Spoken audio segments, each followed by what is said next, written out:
नमस्कार। आज हम आर प्रोग्रामिंग भाषा की दुनिया में चल रहे हैं और ख़ास तौर पे ये देखेंगे कि आर डेटा को कैसे सहेजता है, कैसे संभालता है। हमारा फोकस रहेगा डेटा फ्रेम्स पर। डेटा एनालिसिस में ये बहुत काम आते हैं। हाँ, हमारे पास कुछ ट्यूटोरियल्स हैं, कुछ गाइड्स हैं जो बताते हैं कि आर में डेटा को कैसे जमाना चाहिए। तो चलो इनसे ना खास बातें निकालते हैं और समझते हैं कि आर में डेटा, खासकर ये डेटा फ्रेम्स, कैसे काम करते हैं, क्यों इतने जरूरी हैं। ठीक है, तो शुरू करते हैं सबसे बेसिक चीज़ से, वेक्टर। ये क्या होते हैं? मतलब एक ही तरह के आइटम का एक सीक्वेंस। हाँ, जैसे सारे नंबर या सारा टेक्स्ट या फिर बस हाँ नहीं वाले लॉजिकल। इन्हें बनाने के लिए सी फंक्शन यूज होता है, कंबाइन वाला सी। बिल्कुल। और ये याद रखना बहुत जरूरी है कि वेक्टर एकदम प्योर होते हैं, मतलब सब एक ही टाइप का। अगर आपने मान लीजिए नंबर और टेक्स्ट मिला दिया तो आर उन सबको टेक्स्ट बना देगा। इसे कोअर्शन कहते हैं।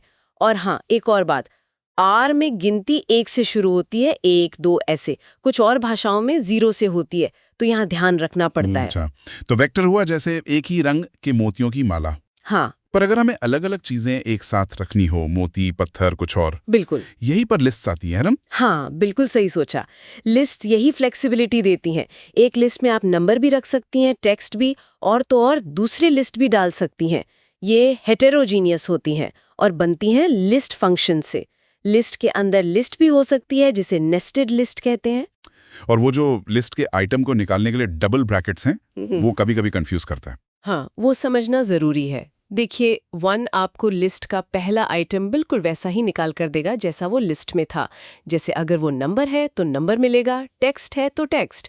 जबकि अगर आप सिंगल ब्रैकेट 1 इस्तेमाल करती हैं तो आपको हमेशा एक नई छोटी लिस्ट मिलेगी जिसमें सिर्फ वो पहला आइटम होगा। ये थोड़ा सा अंतर है, पर हाँ, बहुत महत्वपूर्ण है। और आइटम्स को नाम देकर डॉलर से बुलाना, वो तो बहुत ही आसान तरीका है। चलिए अब उस चीज पर आते हैं जिसके बिना आर में डेटा एनालिसिस सोच भी नहीं सकते। Data frames. सुनने में आया है कि ये टेबल जैसे डेटा के लिए सबसे पॉपुलर तरीका है आर में। हाँ राम, बिल्कुल। और डेटा फ्रेम की असली पावर है इसके मिक्स एंड मैच वाली काबिलियत। सोचिए, एक ही टेबल है, उसमें लोगों के नाम हैं जो टेक्स्ट है, उनकी उम्र है जो नंबर है, और क्या वो मेंबर है जो हाँ नहीं यानी लॉजिकल है, सब एक साथ। हर कॉलम का अपना अलग डेटा टाइप हो सकता है। ये 2 डायमेंशनल तो है, पंक्ति और कॉलम, पर मैट्रिक्स जैसे नहीं। मैट्रिक्स में तो सब कुछ एक ही टाइप का होना चाहिए।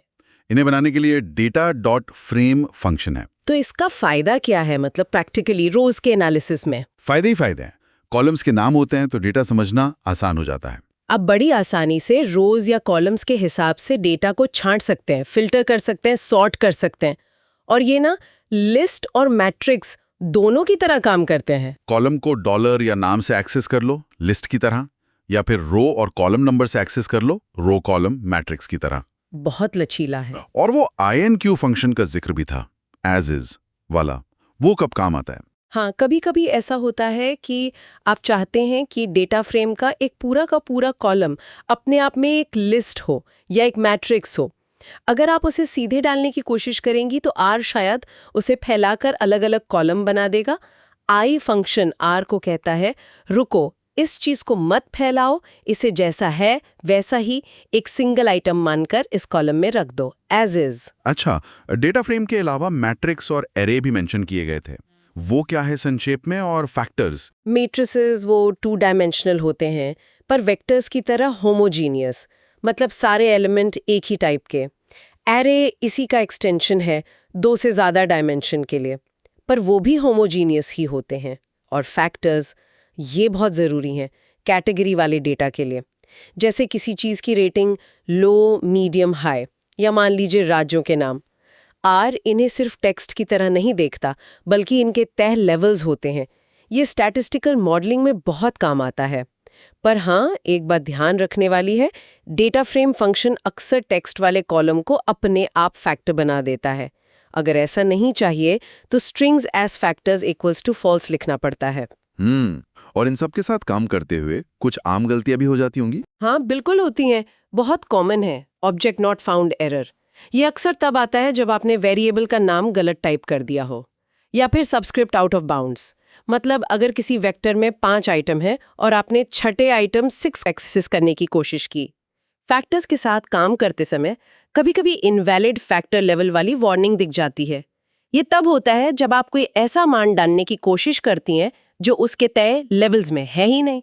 तो हाँ, कोड लिखते समय थोड़ा ध्यान रखना पड़ता है। तो कुल मिलाकर आर में ये डेटा फ्रेम्स वाकई में बड़े काम के हैं। वेक्टर्स और लिस्ट जैसे बेसिक बिल्डिंग ब्लॉक्स पर बने हैं, लेकिन टेबल वाले डेटा को संभालने के लिए बहुत पावरफुल और फ्लेक्सिबल हैं।